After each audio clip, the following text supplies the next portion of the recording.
Hey, this is Pamela Riemann Schneider. I'm the retail editor for Blue Book Services, and this is the Produce Reporter Week in Review. We have some more dollar news because this is going to be our weekly update in the Dollar General, Dollar Tree, Dollar Family Dollar, Dollar Tree selling Family Dollar, possibly. And we had noted before when they were talking about closing some Family Dollar stores is that they were kind of the bummer in the dollar universe of grocery stores. But according to most independent grocers, especially those in rural communities, dollar stores are noticeably bad for business. But it should be noted that Family Dollar is more the urban version of it. True. Yes. Yes, I will note that. The Amber Waves magazine from the USDA had a really interesting, just a quick hit article and a chart, more importantly, that we noticed that shows that the financial impact of dollar store entry into a market, and they compared it to urban versus rural. So in rural communities, when, say a Dollar General spawns in, like they do, they were, what was it, 5 times more likely to close, or 2.5% more. They were throwing out some big numbers, but it actually is only 5%. So they're more likely to close. They're less likely to come back. And they are less likely to have, I mean, the employment numbers go down, which all I think is a no-brainer. But I thought something that was really interesting that they pointed out that I think we need to underscore here as the spokespeople for fresh produce in retail is that here I'm quoting the article, dollar stores generally have a limited selection of food products, focusing more on prepackaged and processed foods. And if independent grocers are less likely to return to rural communities after dollar store entry, this could lead to a more limited selection of food products and limit consumer access to healthy foods. So what does that say to you? That equals produce. Yes. So yes, if the Dollar Generals and dollar stores do not bring produce into these small communities when they may be driving out local retailers, independents, then they're doing a bad job for their community. Yes. And we have long been reporting and talking about the potential impact that either a Walmart or Dollar General, or even back in the day when Target was talking about putting produce in more stores, when they were expanding that P-Fresh format, which I think they've completely abandoned. The greater good of having access to cheap produce, or just access to produce where there was none before, made me turn away from the potential impact of losing an independent grocer. We never want a community to lose an independent grocer, but from a business standpoint, if they could make it, they would make it, right? But if the dollar store is not bringing fresh produce, all bets are off. They're dead to me. Yeah, they would be bad. And it is noteworthy that obviously Dollar Tree has been talking about what to do with this division that's been hurting. And now it's so formal that they're considering selling or spinning off, or all of it, parts of it. Uh, this isn't the only news we've had like this week. I mean, we also had US Foods has announced that they're officially going to get rid of their chef store. Or Yeah. it's the point where you're officially announcing it to investors. It's like you're not in a good spot. No, you're not in a good spot. And the thing about the chef store is, and I've done store checks at chef stores, and my good buddy John Pandle went with me to one of them in the Dallas area when we were doing store checks for Viva Fresh. And chef store, I want to be pro retail and I want to be pro innovation. But walking into a chef store reminds me of walking into a shabby Smart and Final Express or Extra, Smart and Final Extra. That's what it's called. The produce was an afterthought. It was all at the same temperature, even the tomatoes. The tomatoes are like next to the lettuce. It's like in boxes on the floor. It's not a good store. So, I mean, is the world really worse off? If we're talking about trying to give smaller restaurants access to stuff, I'm sure there's a distributor near them who would love to service them and who probably is pretty flexible on, you know, ordering and deliveries and charge. I can't see who is getting a benefit from shopping at one of those store concepts. I've been to 2 or 3 of them and I was not impressed with any of them. So not surprising to me that they're not going to make it. Yeah, it makes me think every business has to define who's your customer and are we serving that customer properly?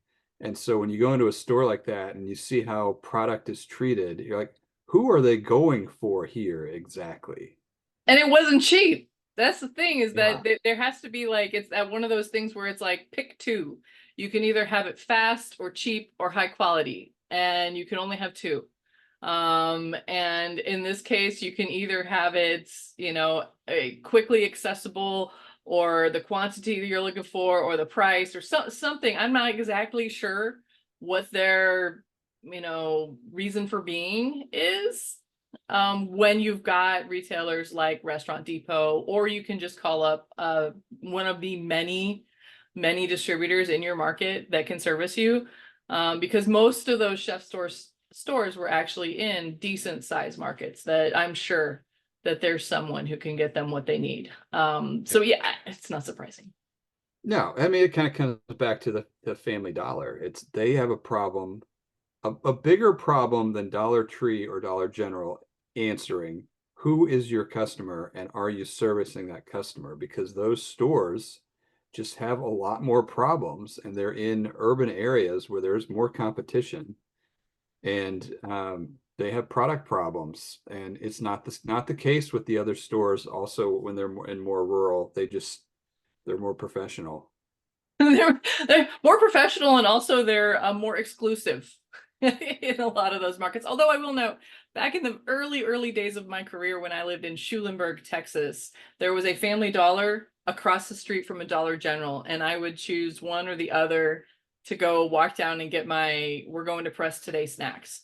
And they both seemed almost exactly the same to me. But this was 20 plus years ago, so I haven't been in a Family Dollar in probably 15 years, and I don't miss it. And, you know, I think a lot of consumers out there, if they had to choose between one or the other, they're going to pick the one that's closest. And if that close one doesn't have what they want, then they're never going to pick it again.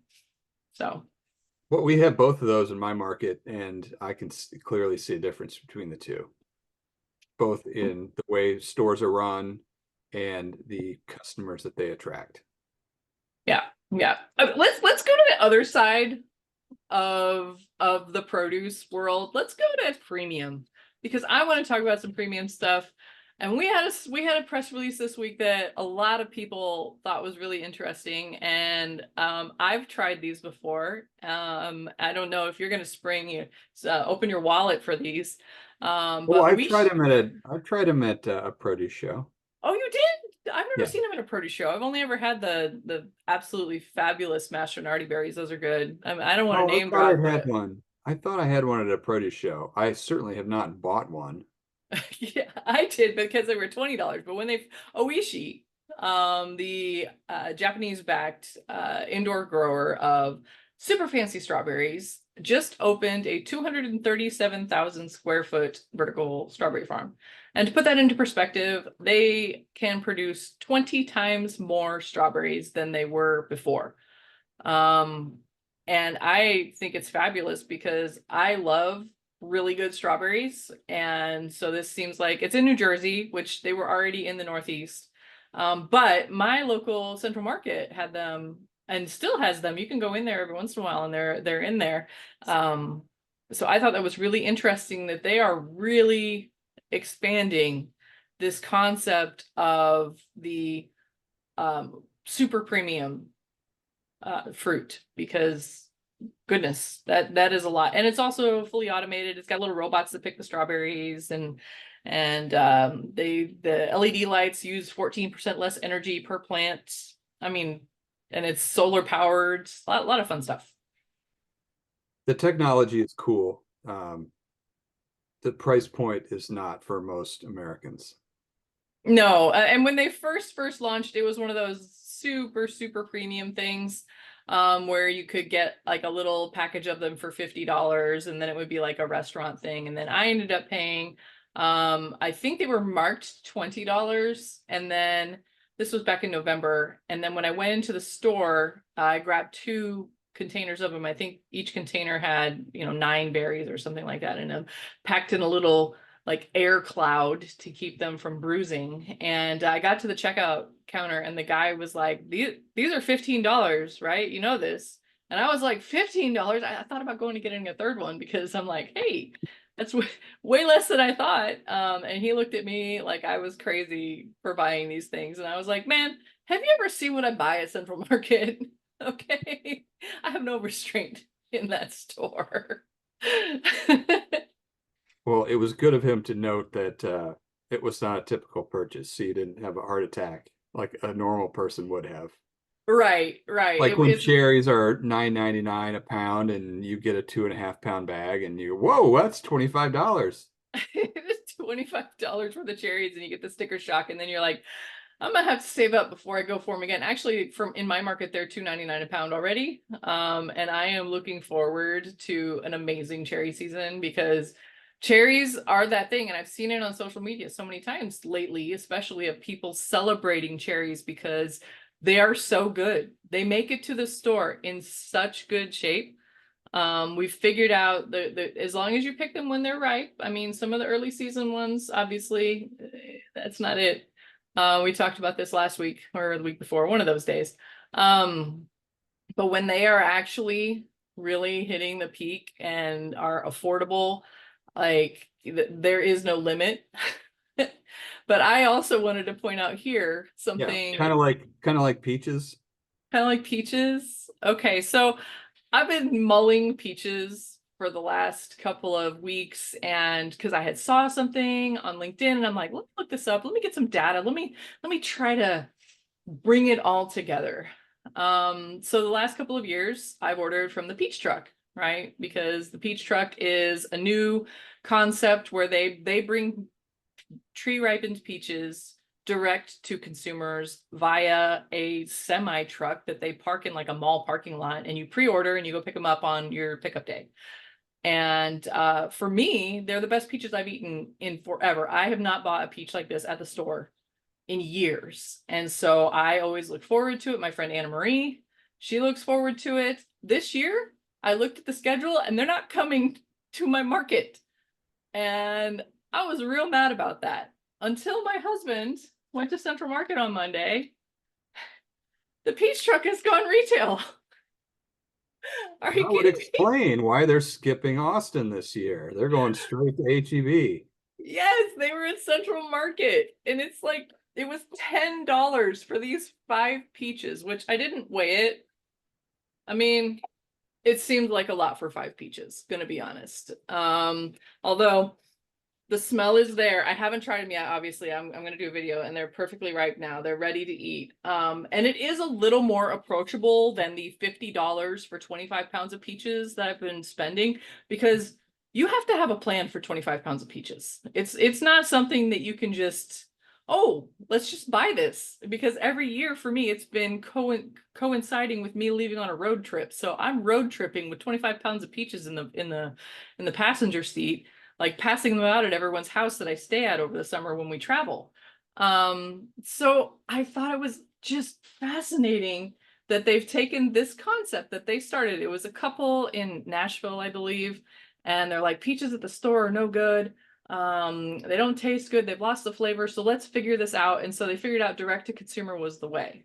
They'll sell them direct to you online, but I think we looked up the price and it was like $5 a pound or something like that. It was outrageous. I don't know exactly what it was. I should have it right up in front of me, but I don't. But coincidentally, Kroger's doing the same thing. Only it's like Kroger fancy peaches that I saw this on LinkedIn. So I'm trying to get up the post. So they have a special program that they're running that is a box of peaches that you can get. And I'm like, I'm wondering if it's private labeled peach truck peaches. I don't know. So, but they are doing Sweet Georgia peach events where they're offering 12-pound crates of peaches for $20 in select stores across the Midwest. So retailers know that consumers are having a trouble with peaches. The data is showing that consumers are having trouble with peaches. Peach consumption is at the lowest it's been in decades. People aren't eating peaches. And we got to figure this out because peaches are amazing when they are amazing. Yes. But somewhere we lost the plot. Somewhere Well, we do have a new paradigm in Central California. we do, actually. Yeah. It could change things. I mean, it's something to keep an eye on. Yeah, one of those biggest growers out there sold a couple of years ago, if anyone remembers that, and anyone's seen anything about that lately. Yeah, there's some financial issues, but some other companies took up that acreage, and there's new people in charge of those, and so that could have a difference. I mean, people like to blame private equity when things go bad, and it's certainly possible they didn't know the growing and ripening and shipping properly, and someone else can do it better. Well, I mean, peaches have been going downhill for years, and that private equity thing with Primo Wawona was only the last, what, 5 years, something like that. So there are companies out there that are doing what they can to provide a premium, flavorful fruit. But I feel like right now, so much reputation has been lost when it comes to peaches in particular, that there's going to have to be a lot of trust building going on with consumers. Consumers, especially younger consumers, don't know what it's like to get an amazing peach, because we've lost it in tree ripening. They're not ripe. They're not stored at the right temperature. They go cool, hot, cool, hot, cool, hot, and get mealy and gross. And so we've lost the basics of like sell them when they're amazing versus sell them all the time. And I think they're one of the worst offenders in that sell them all the time, trying to extend the season maybe when they don't taste so great. So there's a whole lot that needs to be done, but I really applaud interesting concepts, although it is $10 for this teeny tiny box of peaches. But this is, I mean, really a concept that looks like it's working out decently if they could go back to retail with it. Those look like pretty good sized peaches too. So, I mean, Yeah. if that's like 2/3 of a pound, then you're really talking $3 a pound, which is not outrageous for a good peach. No, it's not outrageous when you think about a good apple. Like one of these premium varieties that we're getting. Oh, cherries are $2.99 a pound generally when they're like doing a good sale on them. I just paid for the first time in a long time $1.50 a pound for strawberries. I bought a 2-pound package of them, and strawberries are excellent right now. This is prime season, yes. Yeah, so there's a lot of competition. And there's going to have to be a lot of trust building built back with consumers when we're talking about peaches because they are so inconsistent. Because I can remember when I was young, and I'm sure, are we getting to the age now where like when I was a kid, peaches were great. Well, that's not fair because I think kids now know what it's like to taste a great peach. The frustration is how often you get one that isn't. Yeah. How often have you gotten one that was like squishy and mealy and flavorless? Right. And it's not just peaches. I mean, it's toward the end of navel season now, and I've gotten some bad ones too. I mean, yeah, it happens. And at the front end of each grape season, that not the full season, but like end of Chilean or Peruvian, beginning of Mexican. We're getting toward the end of Mexican. It can be hit and miss on the edges of seasons with other commodities too. I mean, I bought some grapes recently too. I mean, fruit right now. We're in a just like a fruit fabulous, awesome time of year. because It's I not never, even summer yet.